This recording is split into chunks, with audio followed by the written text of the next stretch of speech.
Hello, everyone. Welcome to the newest recording of Rock the Closing.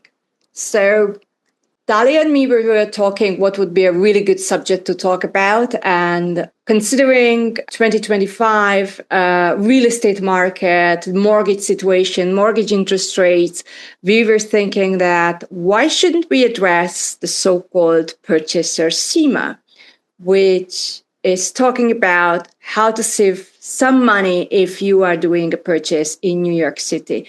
It's a very complicated, not often talked about subject. So here we are with my partner in crime. We are going to try to bring it a little bit closer to you. So Dalia, welcome back, and let's just hit it. So first question, let us start at the beginning. Can you tell me what is CEMA standing for? What exactly is a Purchaser CEMA? And why do people talk about it in New York real estate closings? This is a great topic, Orsolya. I really think it's an important one that a lot of people don't know about. I don't even know if a lot of attorneys know about it. So a Purchaser CEMA, short for Consolidation, Extension, and Modification Agreement, allows the buyer to take over the seller's existing mortgage and consolidate it with the buyer's new mortgage. So normally we would have a buyer taking out their mortgage, a seller paying off their mortgage at a closing. This is a little different. So the biggest draw here is that it can significantly reduce the mortgage recording tax at closing, one of the biggest hidden costs in a New York transaction. So you'll see this at your closing table. There's a mortgage recording tax, but that tax can be really, really high. And so a CEMA can help with that using, this tool. It can definitely help with that. Orsolya, can anyone take out a Purchaser CEMA? It's a wishful thinking that everyone would be able to do so, but no. Let me walk you through how it's a little bit who can do, who cannot do it. So the first to keep in mind is we can only talk about the Purchaser CEMA if the seller has an existing mortgage. So there is no Purchaser CEMA if the seller does not have a mortgage balance. So if the property is clear and free of any loans, that's where the conversation stops. There is no Purchaser CEMA. Makes sense. Yeah. The second one is perhaps one of the biggest one, is whether the banks, the two lenders, the seller's lender and the purchaser lender, are willing to cooperate. The first, seller's lender must agree to assign a mortgage. The second, the buyer's lender must agree to accept the assignment and consolidate it with the new loan. And keep in mind, not all banks are willing and ready to do this. Some will flatly refuse to do a Purchaser CEMA because it's a lot of extra paperwork and time. Then the property type matters. We are talking about reducing mortgage recording tax, and mortgage recording tax applies only to condos and townhouses. So if you are purchasing a cooperative, a co-op apartment, there is no mortgage recording tax and there is no Purchaser CEMA. Okay, then finally, which is not written in stone, but the mortgage amount matters. Why? Because if you are going to do a Purchaser CEMA, there will be an extra added amount of paperwork, legal fees, bank charges.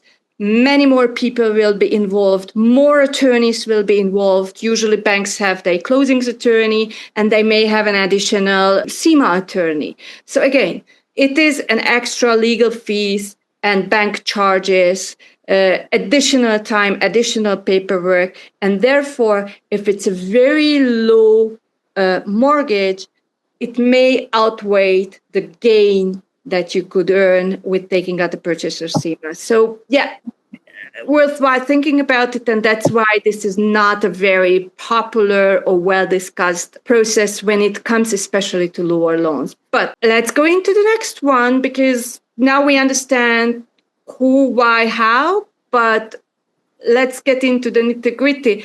What is the actual process? How do you go from concept to execution? Dalia. Yeah. Thank you for that explanation, Orsolya. It is important that they understand that not everyone's going to qualify, and it's really not applicable in every situation. So the actual process kind of goes like this, in a real simplified version of a complicated process. First, the buyer's attorney confirms that the seller has an existing mortgage. That's what you said. It's a non-starter if there's no existing mortgage. Then both banks, meaning the seller's lender and the buyer's lender, must agree to this transaction. Okay, this is essentially a transaction between banks, and first and foremost, they need to agree to it. The attorneys coordinate the assignment of the old mortgage, the consolidation with the new mortgage, and the filing of the CEMA with the recording office. So all of these things are extra paperwork and bank cooperation, so it can add some time to the closing timeline. All these things are not inside of, say, a co-op closing or an all-cash closing. None of these things have to happen. And, as you may know from dealing with banks and attorneys, it's a slow process to begin with. So adding these complications in is definitely something that could add some time to the closing. And obviously, there's going to be extra fees. There's all these other people involved now. Your attorney is going to have to do more work. So this is not going to be charged like a regular closing. Orsolya, what kind of savings are we really talking about? Is it worth the hassle, all the extra time, the potential extra legal fees? Is it worth it? Why aren't, what's the deal here? Okay, let's talk numbers, right? Mm-hmm. So for the purchaser, and that's where you have to look at the whole scenario, how much can the purchaser basically gain taking out the Purchaser CEMA? The savings can be huge, again, depending on the mortgage size. In New York City, the mortgage recording tax is about either 1.8% or 1.925% of the loan amount, depending on the size of the mortgage. So if the buyer takes out about a $1 million loan, which is very easy considering we are living in New York, avoiding tax on even half of that could mean savings in the amount of $10,000 or more. So you go for a $1 million purchase, your savings could be $10,000 approximately. And again, we are just floating some numbers. It could vary depending how much the banks are charging and so on and so forth. But just to give you an idea. However, if you think about a luxury property, it can be much higher. If you take out a bigger loan, it's going to be, you can even save in the tens of thousands of dollars on a Purchaser CEMA. Okay? Definitely worth it. Absolutely. But Dalia, since I talk the numbers, talk to me about any issues that may come up. Okay, well, the biggest issue that I've seen come up is related to lender cooperation. Not all lenders want to do the CEMAs, especially the seller's bank. What is really their incentive, right? Sometimes they don't want to process the assignment. Timing can also be a problem. It requires additional documents, approvals, filings. So it's more work on the end of the bank, and it can delay a closing, which may not make their clients happy. And sometimes the paperwork fees charged by these banks can eat into the savings. So there is resistance on the part of the banks here. So that's definitely an issue that you want to figure out and address right away, because that's the first thing you need is lender cooperation. So Dalia, just let's flip the coin, because we talked about the positives and you are mentioning a couple of issues, but is there any situation when you would advise a client not to pursue a Purchaser CEMA? Yeah, absolutely. This isn't just something that, you can throw into a closing because there's an existing mortgage on the property and, you want to assign that loan to the buyer. If the loan amount is too small, then the savings may not justify the added complexity, legal fees, lender charges. It's just not going to be worth it. in the end, you'll end up not really saving anything, having to go through this whole complex process, and then in the end, your closing just gets delayed. And we all know the issues with that. I think we've recorded some episodes about, problems when your closing gets delayed, right? Also, if the seller's mortgage is with a bank that doesn't participate, then you won't be able to do it. Not all banks do CEMAs. Some of them just don't do it at all. So in those cases, it's better to just keep the deal simple. If your mortgage tax isn't going to be completely out of this world and there's issues with the lenders and the banks not participating, not wanting to do this, holding up the process, or the fees get too big, then all these things are reasons why you should not pursue a CEMA. So, Orsolya, if you had to explain it in a nutshell to a first-time buyer, how would you put it?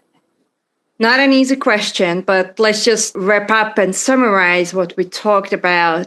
So a purchaser CEMA is a legal way to reduce your mortgage recording tax by recycling the seller's existing mortgage into your new loan. It takes cooperation from both banks, your attorneys, but when it works, you can save thousands of dollars at your closing.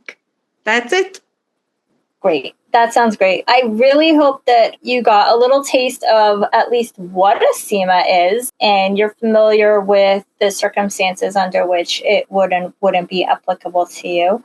And we thank you so much for tuning in to this episode of Rock the Closing, and we will see you again soon. Thanks for listening.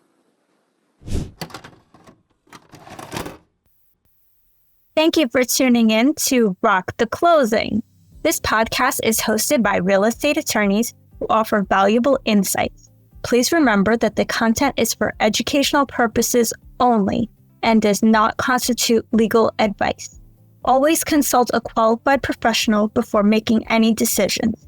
This podcast is copyrighted by Rock the Closing, and any reproduction, syndication, or rebroadcasting of the content requires written permission.